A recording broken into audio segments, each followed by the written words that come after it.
bamukoze bulungi omwaka bonna bamutuwadde famire basiimye nnyo asimbire basemutaleka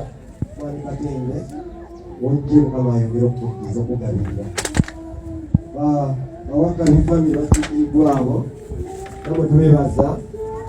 obubaka bwemutuwadde oba ssente enkamudala mwebale nnyo kasabe Nicholas Buwule n'ekimuli oyo omwana naye ate yagenda akole ekyenjawulo Nicholas Buwule alwa kale ne banno badde mubakwerekereko nga Alistock management and staff naffe betweteekateeka Alistock mwemujjako mukwano gwa maama yego kansabe Alistock abakulembeddwa mukulu Kiggondo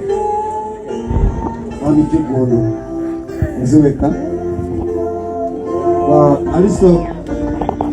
management and staff